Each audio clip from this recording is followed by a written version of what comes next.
Now we'll design an RCC column footing for a given or designed column. Last time I have shown one problem and designed a column of RCC having a load of 800 kilonewton and the cross section comes out to be 250 cross 300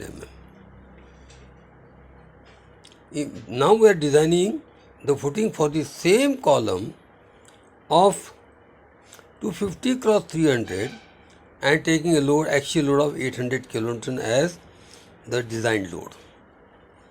Here now one additional parameter that we have to take into consideration is then ultimate bearing capacity of the soil. Here I am considering this as 200 kilonewton per meter square, and the same mix and the steel that we are using, that is M20 as Fe415, that we have already used in the case of a design of the column also. Now, just to calculate the footing, first of all, we have to see how many types of loads are coming on the soil. Now we can see there are two types of general load. One, load from the column, and another, the self-weight of the footing. Generally, self-weight of the footing is taken as 10% of the weight of the column. And the total weight coming on the soil is the weight of the column plus 10% of weight of the column, that is 880 kilonewton. Now, area of footing can be calculated with the total load divided by the bearing capacity of the soil, that is ultimate bearing capacity. So 880 divided by 200, it comes out to be 4.4 meters square. Being a rectangular column, always keep it in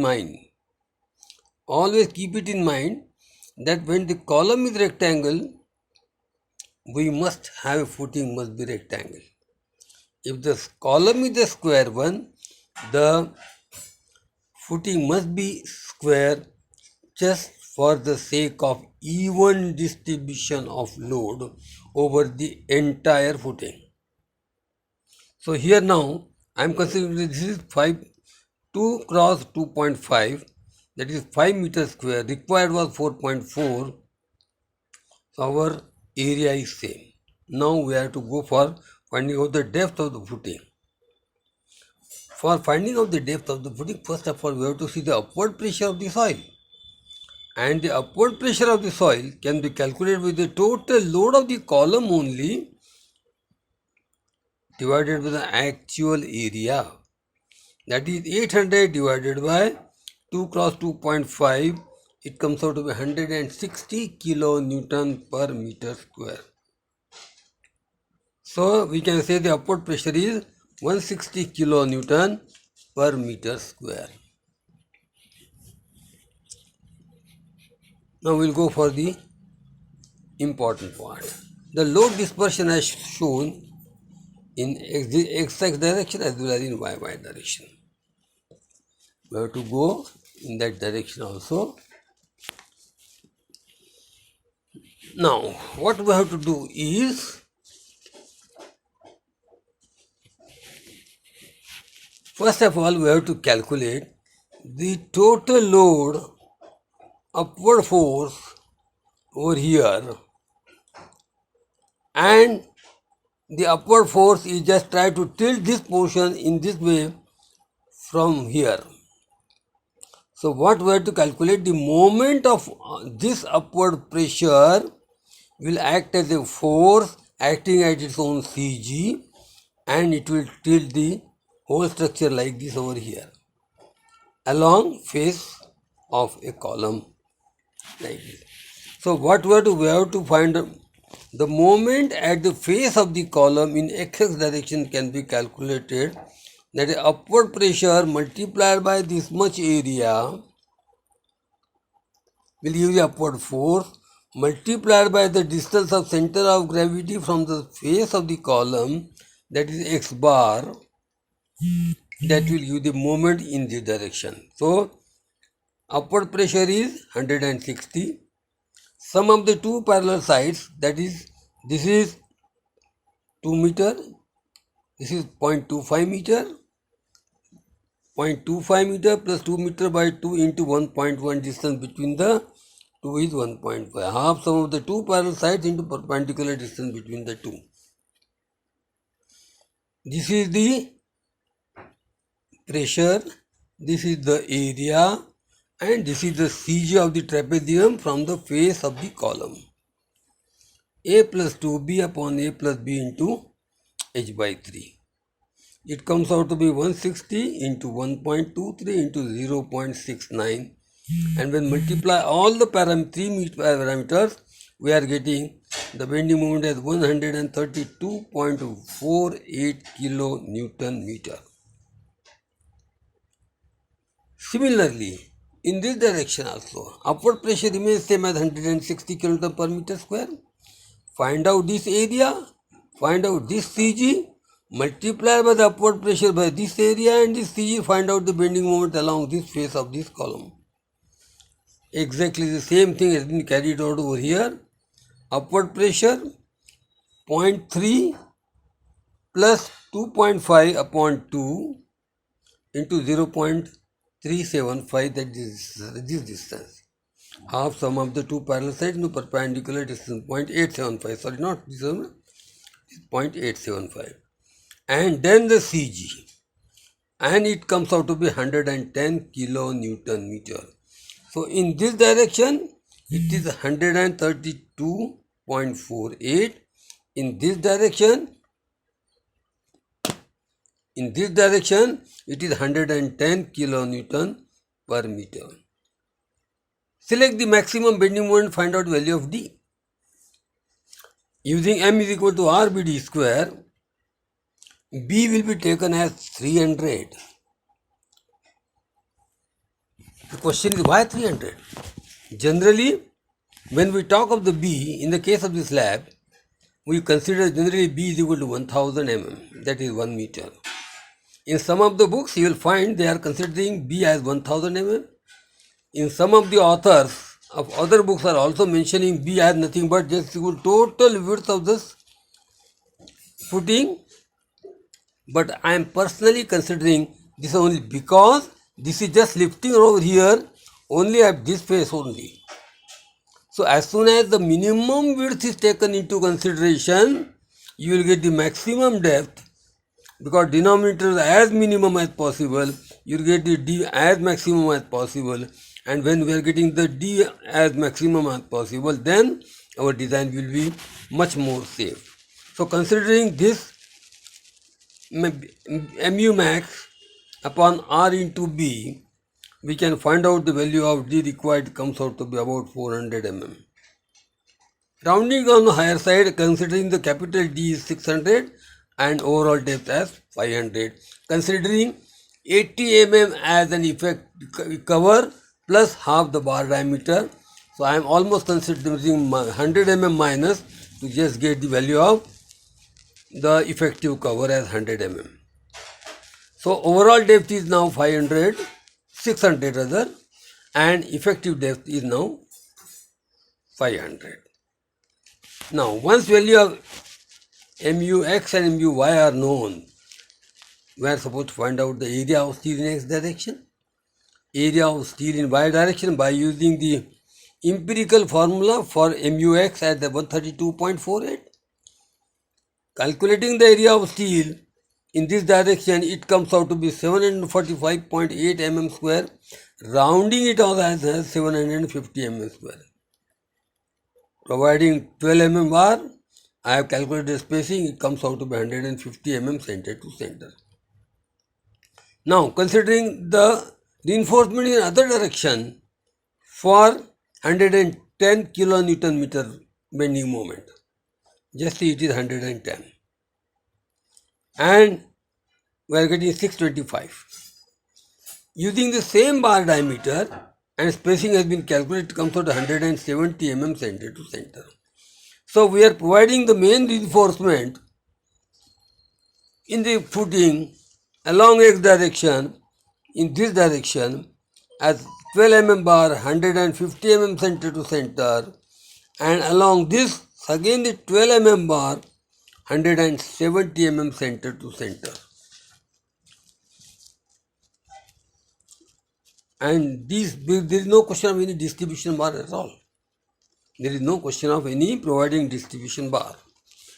Now, everything is clear, but we have yet to apply important checks, and that check is for a punching shear, or we can call it the two-way shear.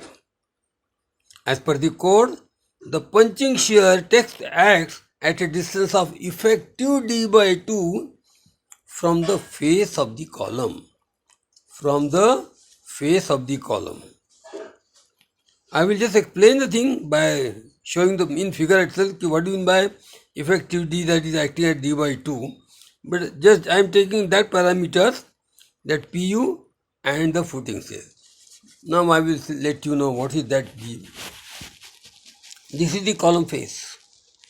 This distance as per the code is d by 2. That is, effective d was 500, it is 250 over here.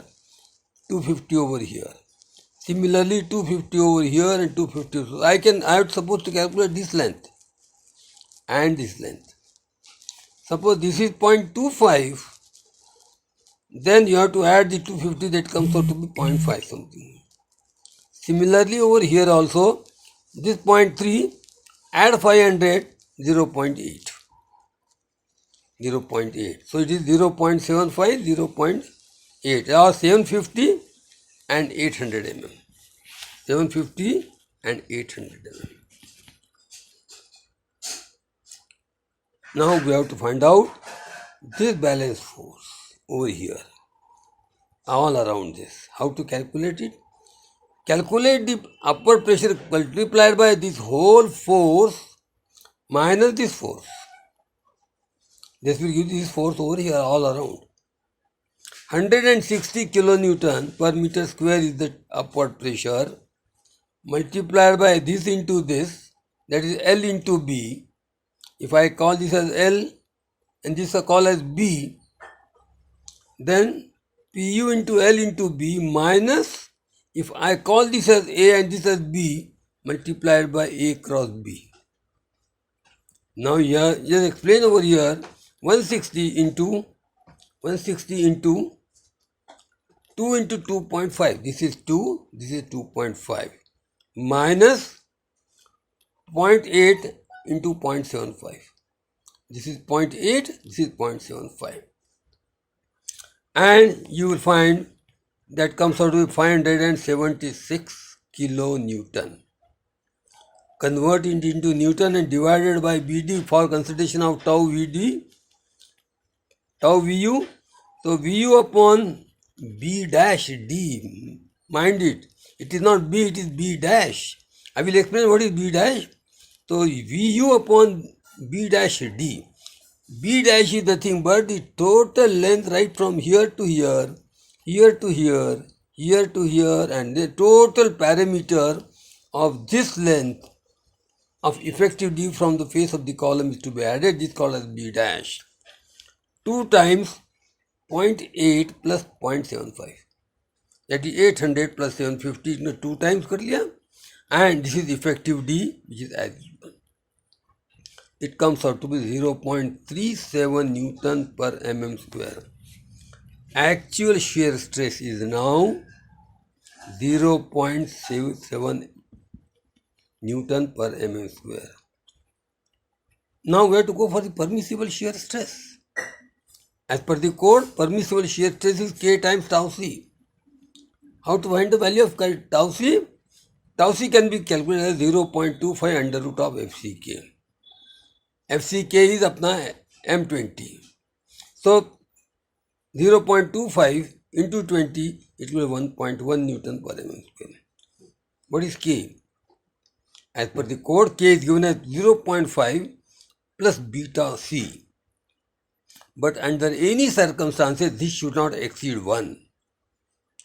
If it is exceeding 1, we have to take that K is equal to 1. Now just see. What is beta C? Beta C is equal to the shorter length of the column upon the longer length of the column. Here instead of B, I can write a beta C. I will write over beta C. Now beta C is there, then 0.25 upon 0.350, 0.83. So K is equal to 0.5 plus beta C. 0.5 plus 8 is 0.83 equals 1.33, which is greater than 1, so we can consider K is equal to 1. Now K times 10, see 1 into 1 point time, 1 into 1.4, 1.1 must be greater than the actual shear stress of 0.37 Newton per mm square. If this is okay, then we can say the column will not be penetrated inside the footing. This is a punching shear. Means if the depth of the footing is not adequate, because of the weight, the column will penetrate inside the footing and it will fail. Hence, for that adequate depth, we have to use this mathematical expression for finding out our depth calculation, whether it is satisfies the punching shear or not. And for that it is essential that K times tau C should always be taken as a standard one, and this is the actual shear stress. And under any circumstances, you have to see that the permissible shear stress should always be greater than the actual shear stress. As we have seen, in this way we can design the column, and after designing the column, we can design the footing for a rectangular column. I will repeat once again, for a rectangular column, we have to design a rectangular footing. For a square column, we have to design as a square footing. And if it is a circular column, then bottom portion will be surrounded by some square portion, and then accordingly it is to be designed, not a circular footing. Generally, circular footing is avoided. Bottom some portion is converted into an equivalent square, and accordingly the design is to be calculated. I don't say that circular footing is not provided, but generally we avoid the circular footing for the case of accuracy, drawing, then the placing of the reinforcement, that creates a very lot of problem for the bar binder and placing the reinforcement, etc. etc. So generally we don't consider that circular footing, etc. Either we convert into the rectangular or square, if it depends upon the size and shape. If it is circular, then try to convert it into square one and you can design it. I think this is more than adequate. That's over and all. Thank you very much.